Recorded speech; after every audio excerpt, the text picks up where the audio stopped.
Hello, everyone. Welcome back to the Laughing to the Void podcast with your host, Colin. That's me. I decided to dress up a little this week, put a dress shirt over my wrinkled white t-shirt, because your presentation speaks before you do, is what I'm told. So I was at the gym and I was thinking about how people are kind of reckless with where they put their belongings.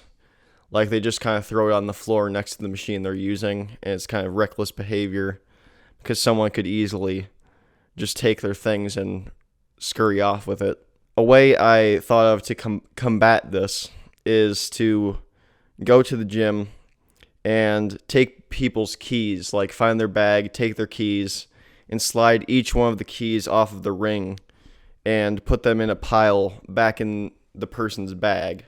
And the person eventually finds them and has to frantically fumble around trying to slide them back on with their sweaty hands. But it's difficult because they're at the gym and have been working out. Trying to put metal keys on a metal ring with sweaty hands is no easy task. That's a good way to course correct to that kind of negative action at the gym. This next one is a question to all my well-educated childbearers. I was wondering if getting a master's degree is harder than childbirth. Because I feel like getting a master's degree is a lot of very difficult work, and you do that over like 2 years. But childbirth is more of like pushing a watermelon out of your body and having very intense pain for several hours. Does that compare to the difficulty of what you put yourself through academically and mentally and emotionally from getting a master's degree? And I think ultimately that comes down to what you gain. If you're getting a master's degree and you get a significant pay raise, but you're just carrying a child for someone else, like I'd say the benefit really isn't in your favor in that case. Like I'd rather take the pay raise over carrying someone else's child. But I guess it kind of depends where you're at in raising a child too, because like if you want to have the kid, then it probably would be beneficial, or you would get more out of that than getting a master's degree and a bump in pay. But it also kind of depends on your socioeconomic background and that sort of thing. Yeah, that's something I was wondering if any of you have had a child and done a master's degree. Let me know in the comments. I'm interested to hear what your take on this is. I've stopped ordering Chipotle to go, like when they make it in the back and they just put it on the shelf, for a couple of reasons. The first being is that my order has been stolen multiple times at this point, and I'm tired of getting my $13 worth of Chipotle stolen. And when they make it in the back, there's no one to correct them on the portion sizing of what they're giving you. So if they give you like half a scoop of chicken and you paid for double chicken, you're just kind of shit out of luck. And they give you just some shriveled up ostrich testicle of a burrito, and you're supposed to eat that as your meal. Basically, I just want the workers to look me in the eye when they give me half a scoop of chicken so they can take accountability for my frustration. Like, yes, they are getting paid shitty, and they do work very hard. But if you're giving me half a scoop of chicken in the back and just throwing it into a bag in like a shriveled up sack, like a satchel, like a shriveled up old leather satchel of a burrito, I would have an issue. I was at my friend's house and we were listening to some old music the other day, and we listened to Big Green Tractor. And I concluded that Big Green Tractor has to be the anthem of hate crimes across the globe. And it got me wondering, like, how many times Big Green Tractor was played at the pregame of a crusade. I think it's the twang that really gets people going. Like something about the certain note sequencing. I think it's the same as the instinct when a person hears like a child scream that's like uncomfortable, because that's just like how we're built. Like we want the young to survive. I think Big Green Tractor is the same, where we start feeling hateful. Like we hear that's the scream of the Big Green Tractor, and it just boils up some anger inside of us. Yeah, I'd be careful in the scenarios you'd play this in. Do you remember during COVID when everyone would wash their hands after taking a steaming hot dookie? I'm just glad we're back to the good old days where germs can't hurt us after we squelch out a baby giraffe into the toilet. And we can just go about our day after that. I was driving to GNC to pick up some protein powder, and I drove past a bank with one of those electronic displays that shows like the time and temperature. And I was wondering why banks always show the temperature. Like, do they know something that we don't? Are they using this data to infect our minds somehow? That's like if you go to the Verizon store to get a new SIM card for your phone, and they just have the S&P on the wall, on the TV, just going up and down. It's like, that's good to know, but it's kind of like a time and place thing. Like, I don't really understand the draw. I don't understand the draw of... I don't know why that's important in the context of the Verizon store. Like, I don't need to know the S&P when I get my SIM card changed. And I also don't need to know the temperature when I pull up to the drive-thru of the bank and remove $40. All right, so we are going to delve into the Explain That Snap segment of this week. And if you don't know, this is when I take my saved Snapchats, show them to you, and explain the context. This first one is a picture of me with shaving cream splayed across my face, with a river of blood coming from what looks like the side of my mouth, and it's captioned, "Just shaved. How did I do?" And I think the context of this is I was shaving, and I had like one of those acne scabs you get like on your face, and I couldn't see that under the shaving cream, and I just went straight over it and just cut all the skin off. I didn't have time to quench the bleeding because I had to finish the rest of my face because I don't want to have an uneven cut. Like, I don't want to get distracted halfway through. I started, so I have to finish the job. So I decided to pull out my phone and ask the private snap how I did. And honestly, it looks pretty good besides that. Like, I probably missed that part like right above my lip. As you can see, there's like a little bit of shaving cream. But besides that, I look pretty clean in this. I tend to get a lot of neck hair, like the neck beard. You can't see it right now because it just shaved, but that looks pretty clean as well. No patchy spots. So I'd say besides the massive gash that I left on my face, I'd say this is like an 8 out of 10 overall. What do you think?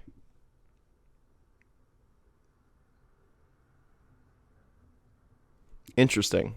So this next one is a picture of a charger on my dirty desk chair, and it says, "Went out and copped the BBL charger."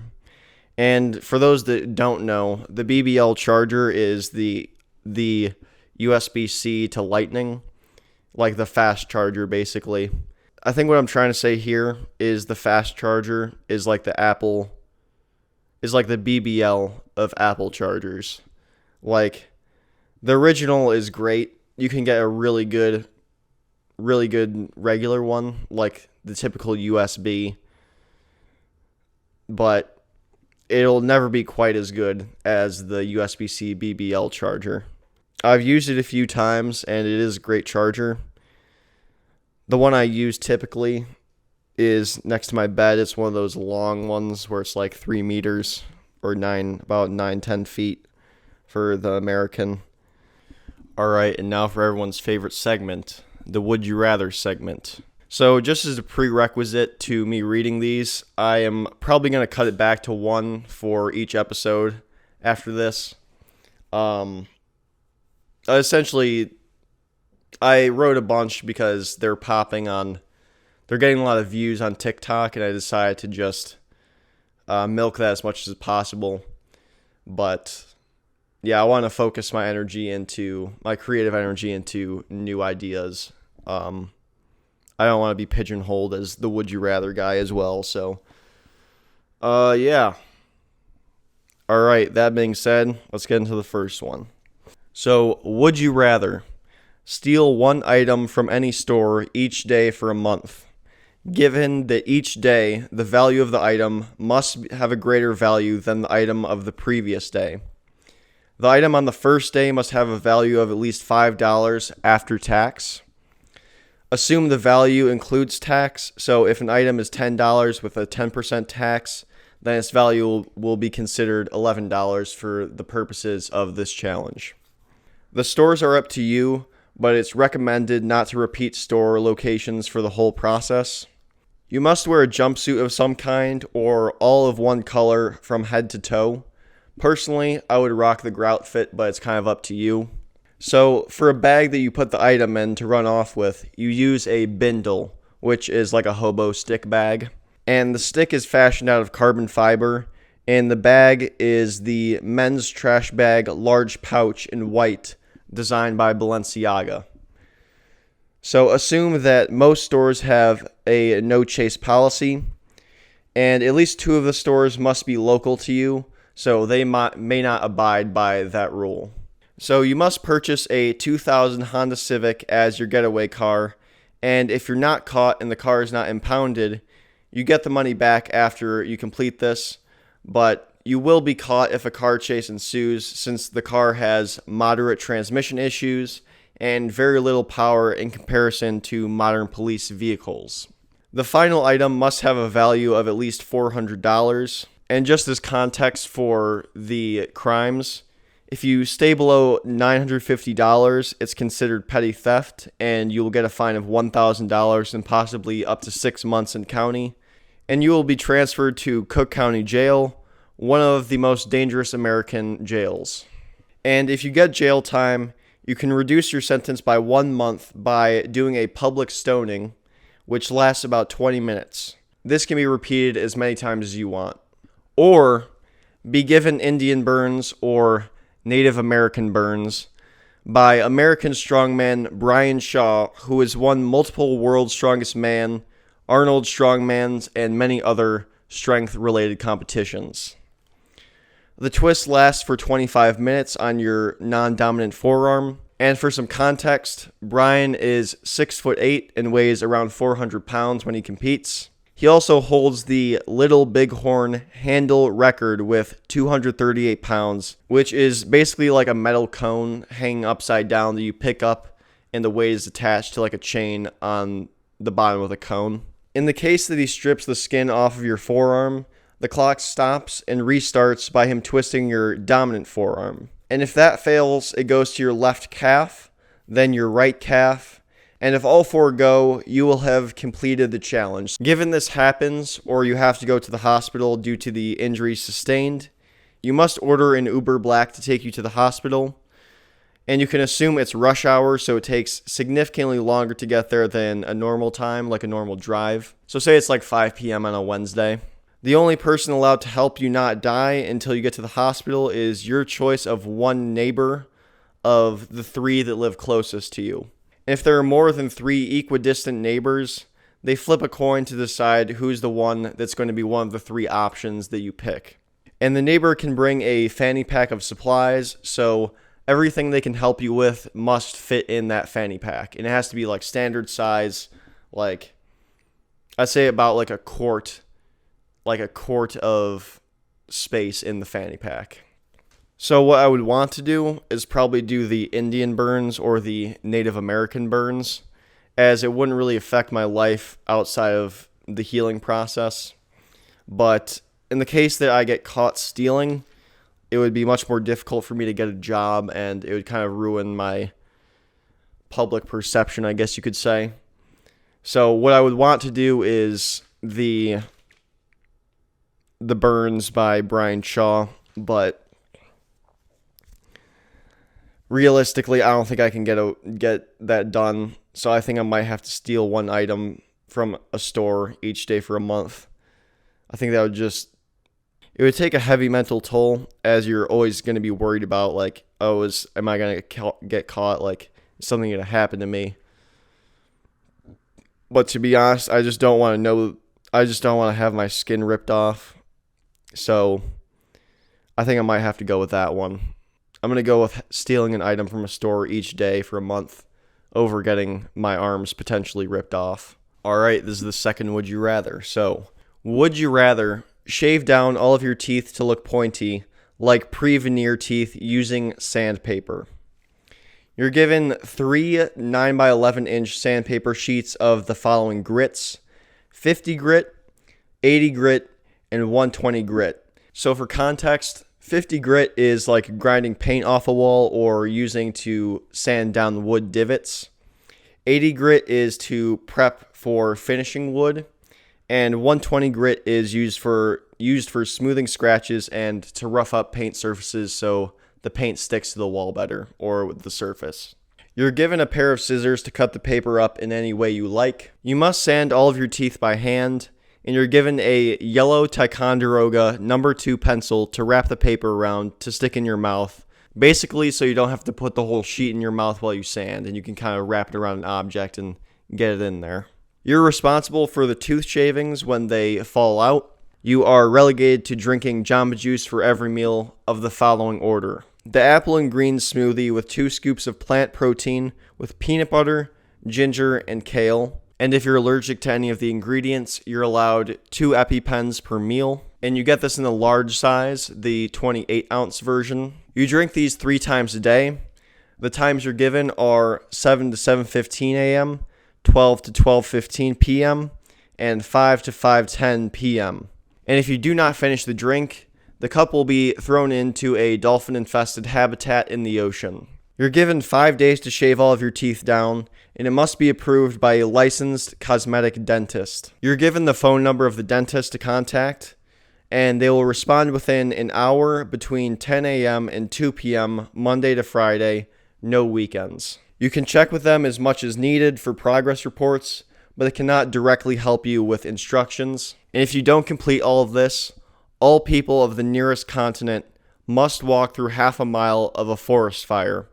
And they know the reason they're doing this is because of you, so you'll likely be hunted down by these people for making them walk through the fire.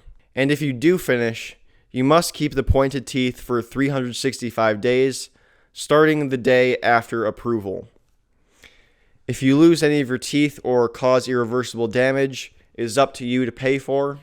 At the end of the 365 days, you can choose to keep the pointy teeth, or you can pay for your own veneers. Or get strangled by your firstborn child in your sleep once a calendar year on any given day for the first 20 years of their life. We can assume that the child must live to at least 20 years old.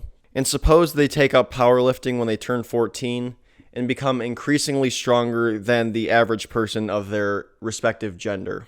And if you don't live in the same house, they will always have a key to your place, and you are not allowed to set up an alarm system of any kind for potential entry. You're allowed to fight back, but the strangling will ensue for about 8 minutes, and you're not allowed to get up from the bed.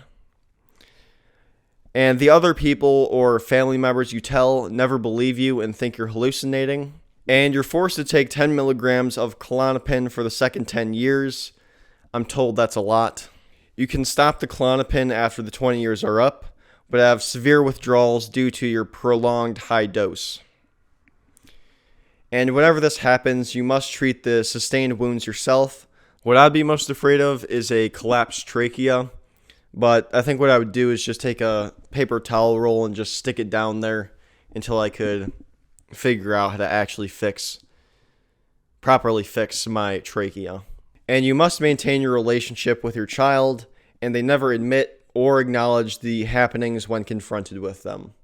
I think for me, I would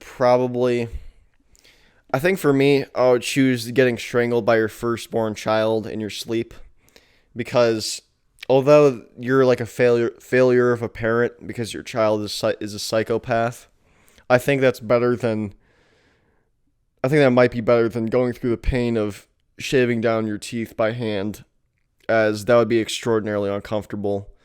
And when I eat ice cream, my teeth are sensitive even then. So I can't really imagine what it would be like if you had to shave down your teeth and you'd just be striking nerve all the time. Especially without anesthetic. That would be very, I don't want to say unbearable because people get it done, but it would be very difficult mentally to just make yourself shave the teeth down. All right, just one more segment and I'll let you guys go. How's that sound?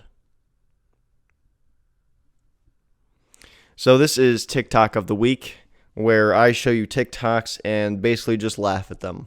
So this is the first one.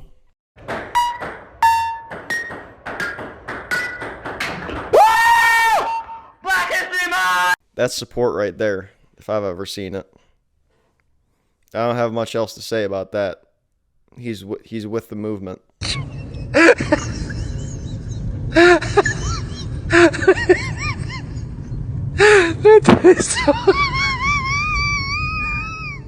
That one's very peculiar. I find it odd that they're just sucking the milk straight from the teat of the cow. I wonder if this is like a frequent occurrence when a cow just has like too much milk in the udders or the udder sac, whatever it's called. Like if it just like sprays out. But I definitely find it interesting that cats are interested in drinking this cow milk, or like how they would know. I guess they would know because they've seen the cows get milked before. But I think if I was a cat, I would be a bit hesitant to try the milk of another animal. Although I drink milk as a human frequently now, every day. I think if I were to see like a goat just like spraying its milk out in the wild, I would be hesitant to say the least. Hats off to these cats for having the bravery of just sucking on the teat of the cow with very little mind for the repercussions. All right, I think that's about it for this week. Thank you guys for watching. I posted a video, I think a couple weeks ago at this point when this comes out. It's called It's Giving. It's basically like a horror type thing, but it's kind of like a Gen Z horror flick, I guess you could say. So yeah, if you're interested, I highly recommend you go watch that. It'll be linked in the end of the video if you want to go see it. I definitely encourage you to watch it. Yeah, thanks for watching. I'll see you later. Peace.